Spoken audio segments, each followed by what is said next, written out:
নমস্কাৰ স্বাগতম জনাইছোঁ আসাম টক্সৰ বিশেষ অনুষ্ঠান এক্সকিউজ মিলৈ মই পাপুৱে ভিডিঅ' জাৰ্নেলিষ্ট জ্যোতিষ শইকীয়াক লগত লৈ মই আজি এটি কোঠালিৰ ভিতৰত উপস্থিত আছোঁ আৰু এই কোঠালিৰ পৰাই সদৌ অসমবাসী ৰাইজক মই হিয়া ভৰা ভোগালীৰ ওলগ জনাইছোঁ সকলোৰে চোতালে চোতালে এতিয়া ঢেঁকীৰ গিৰিপ শব্দ হৈছে ঢেঁকীৰ গিজগিজনি হৈছে আখলত আখৈ ফুটিছে আৰু উৰলত চাউল সকলোৱে বিহু বিহু লাগি থকা এটা পৰিৱেশ হৈ আছে কিন্তু তাৰ সমান্তৰাল গতিত আৰু এটা বিহুৰ আৰু এটা বিপ্লৱ বিহু আৰু বিপ্লৱ সমান্তৰাল গতিত গৈ আছে বৰ্তমান অসমত কিন্তু ইয়াকো অসমীয়াই বিপ্লৱেৰে বিহুখন পাতিবই বিহুৰ সমান্তৰাল গতিত যিদৰে বৰ্তমান বিপ্লৱ চলিছে সেই কথাকেই গণশিল্পী ডক্টৰ ভূপেন হাজৰিকাদেৱে অসমৰ এগৰাকী স্বনামধন্য গণশিল্পীক নিজ মুখেৰে কৈ গৈছে যে বোপা অসমত কেতিয়াবা বিহুৰ সমান্তৰাল গতিত বিপ্লৱ আহিব আৰু বিহু বিপ্লৱৰ মাজেৰেই পাৰ কৰিব লাগিব কিন্তু অসমত অসমীয়া থাকিব অসমত বিহু থাকিব কোন সেইগৰাকী গণশিল্পী হয় মই বৰ্তমান তেওঁৰ কাষতেই বহি আছোঁ তেওঁৰ ওচৰলৈ মই পোনে পোনে লৈ গৈছোঁ স্বাগতম জনাইছোঁ আপোনাক মোৰ অনুষ্ঠান এয়া হৈছে মোৰ অতি মৰমৰ অতি শ্ৰদ্ধাৰ গণশিল্পী মই গৰ্বৰে কওঁ যিগৰাকী গণশিল্পীৰ কণ্ঠত বৈপ্লৱিক সত্তা প্ৰতিবাদৰ সত্তা থাকে সেয়াই হৈছে শ্ৰদ্ধাৰ সূৰ্যদাস দেৱ সূৰ্যদা বুলিয়ে মাতোঁ মই আৰু সূৰ্যদা বুলি সম্বোধন কৰি অনুষ্ঠানলৈ আগবাঢ়িম প্ৰথমতেই আপোনাক বিহুৰ ওলগ জনাইছোঁ ময়ো সমগ্ৰ অসমৰ অতি দুখেৰে থকা উদ্বেগজনক হৈ থকা মোৰ সেই অসমৰ জনগণলৈ মই বুকুৰ হিয়া ভগা ভোগালী বিহুৰ অভিনন্দন জনাইছোঁ ধন্যবাদ এইখিনিতেই মই এখনি বিহুৰ বিহুৱানেৰে আপোনাক গোটেই বছৰটোলৈকে আৰু অনাগত দিনত আপোনাৰ খুব সুন্দৰ যাত্ৰা অব্যাহত থাকক তাৰ কামনা কৰিছোঁ ধন্যবাদ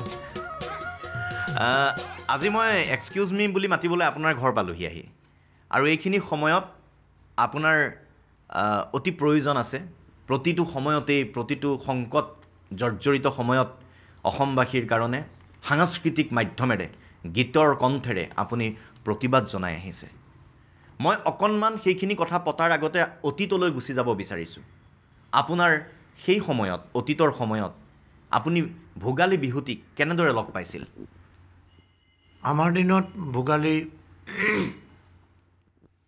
সুন্দৰ আছিলে বিহুৰ এমাহৰ আগৰ পৰা পথাৰত নৰা কাটিব যাওঁ তেতিয়া ৰাইজে সকলো ৰাইজে একগোট হৈ তেতিয়া ভাগ নাছিলে গাঁৱত কোনো বিহু ভাগ নাছিলে এখন গাঁৱৰ ৰাইজে এটা ভেলাঘৰ বনাই তাত নাম কীৰ্তন গাই ৰাজহুৱা ভোজ ৰাজহুৱা মিঠৈ লাডু এইবিলাকৰে সৈতে গোটেই ৰাতি নাম হৈছিল ডাঙৰ ডাঙৰ গাঁৱৰ ৰাইজে কৰিছিল কি গৰু গাড়ী লৈ জংঘললৈ গৈ পেলাই কাঠ বাঁহ লৈ আহি ৰাইজে সেই নদীৰ কিনাৰত হওক বা পথাৰত জুই পোৱাবৰ কাৰণে মেজি জ্বলাবৰ কাৰণে সেই একেলগ হৈ পেলাই সেই জুই হেৰি কৰিছিল আমি গোটেই ৰাতি আছিলোঁ গোটেই ৰাতি থাকোঁ আৰু সেই নাম প্ৰসাদ খাই সেই লাডু দিয়ে অকণ সৰু অকণ ভাং দিয়ে অকণ ভাং দিয়ে সেইটো আমাৰ পৰম্পৰা আমাৰ ভোগালীৰ গতিকে এতিয়া আচ্ছা এতিয়ালৈ আহিছোঁ এতিয়া বুলি ক'লে আপুনি গতিকে এই অতীতৰ পৰা যদি আমি খোজকাঢ়ি আহি আছোঁ যুগে বেলেগ পথ আৰু আপোনাক দেখাৰ লগে লগে আপোনাক শুনাৰ লগে লগে মানুহ দেখিছোঁ আজি বহুত মানুহ তেতিয়াও দেখিছে আজি এতিয়াও দেখিছে তেতিয়া ভাল মানুহ দেখিছিলোঁ এতিয়া ভাল মানুহ নাই দেখা মই মানুহ দেখিছোঁ গাইছোঁ মানুহ লগ পাইছোঁ কিন্তু ক'ত ভাল মানুহ দেখিলোঁ মই গান গাবলৈ গৈ আহত হ'লোঁ মই মানুহ ভাল পাবলৈ গৈ আহত হ'লোঁ মই জন্মভূমি তোমাক ভাল পাবলৈ গৈ প্ৰবঞ্চিত হ'লোঁ অকণমান শুনি দিম নেকি পটককৈ যদি আপোনাৰ অসুবিধা নহয় মানুহ দেখিছোঁ আজি বহুত মানুহ কথাৰ সিন্ধুমতী অমৃত শুই খোৱা ভণ্ড মানুহ দেখিছোঁ আজি বহুত মানুহ সূৰ্যদা এই অলপ দিনৰ আগলৈকে যি দেখি আছোঁ, এতিয়াও যি দেখি আছোঁ, ৰাজপথত অগণন জনতা ওলাই আহিছে, হাতত জোৰ লৈছে, কোনোবাই গামোচাখন লৈছে। মই গীতত কৈ থাকোঁ, মই সভাত কৈ থাকোঁ, মই লিখি থাকোঁ, সংগ্ৰাম মানে অসমীয়াৰ আন এটি নাম। ভূপেন দাই কৈছিলে, বাপু অসমত বিপ্লৱ থাকিবই, অসমত সংগ্ৰাম থাকিবই, গতিকে তুমি কোনোবা দিনা বিহুটোত বিপ্লৱ কৰি তুলিবা। মানে বিহু হ'বই, বিপ্লৱ হ'ব, কিন্তু বিহুত বিপ্লৱটো বিহুৰ লগত তুলি ধৰিবা, নহ'লে অসমীয়া জাতিটো বাচি নাথাকিব। পিঠা পনা খাই থাকিলেই বিহু নাচ নাচিলেই নাথাকিব। এতিয়া এই যে সাংঘাতিক যে গোট খাইছে মানুহ, হাহাকাৰ ঠায়ে ঠায়ে গাঁৱে গাঁৱে, মাঘৰ বিহু বুলি একদম তোমালোকৰ টিভিয়ে দেখুৱাই আছে। ঠিক তেনেকৈ মই সেইখিনি দেখিলে মোৰ উপলব্ধি হয়, ঠিক আছে, মোৰ মাঘৰ বিহুত, মোৰ ভোগালীত ৰাইজ একত্ৰিত হৈছে, সৰু ল'ৰা ছোৱালীৰ পৰা বুঢ়া ঠেৰালৈকে বিহু নাচিছে, ঠিক। কিন্তু মোৰ জাতিটোৰ যেতিয়া সন্দিক্ষণ আহিছে, সেই সন্দিক্ষণত সেই ৰাইজ ওলাই আহিব নে নাহে? সেই ৰাইজ ওলাই আহিব নে নাহে? নিয়ৰ গছকি এই দুৰ্দান্ত ঠাণ্ডাত নিয়ৰ গছকীয়া মোৰ গান আছে। এই বিহুত কৈছিল নহয় বুঢ়াটোৱে, ভূপেন দাই যে বিপ্লৱ কৰি তুলিব, মই তেতিয়া কৈছিলোঁ নিয়ৰ গছকিটো কম মই তাতে। এতিয়া মোৰ মনত পৰিছে এটা কথা, ভুল নকৰিবি দেশক নে বেচিবি, ভুল নকৰিবি দেশক নে বেচিবি, তেজৰে বলিশাল আকৌ ভিজা, তেজৰে বলিশাল আকৌ ভিজা, সূৰ্যময় ডুবি যোৱা নহয়। মোৰ অসমৰ সূৰ্যটো কেতিয়াও ডুবি নাযায়। গতিকে ভুল নকৰিবি দেশক নেবেচিবি, তেজৰে বলিশাল আকৌ ভিজা, আমি গীতৰেহে ক'ব পাৰোঁ। এতিয়া বৰমূৰীয়াবিলাকে কি ভাবে তাক আমি একো নাজানো। কিন্তু এটা কথা মোৰ মনত পৰিছে, সূৰ্য বুলি ক'লে আপুনি গীতৰ মাধ্যমেৰে, আৰু আপোনাৰ পৰিচয়ো সূৰ্য, গতিকে কেতিয়াবা মোৰ এনেকুৱা লাগে আপোনাৰ গানবোৰ শুনি থাকিলে অসমৰ ৰাইজেও সেই অনুভৱ হয়তো কৰে যে ঠাণ্ডা নিবাৰণৰ বাবেও লাগে সূৰ্য, আৰু কেতিয়াবা দহন হৈ যাবলৈও লাগে সূৰ্য। গতিকে সেই সূৰ্যৰ উদ্দীপ্ত কণ্ঠৰে আপুনি কিন্তু গোটেই জনতাক আকৌ জগাই তোলে বিপদৰ সময়ত। নিশ্চয়।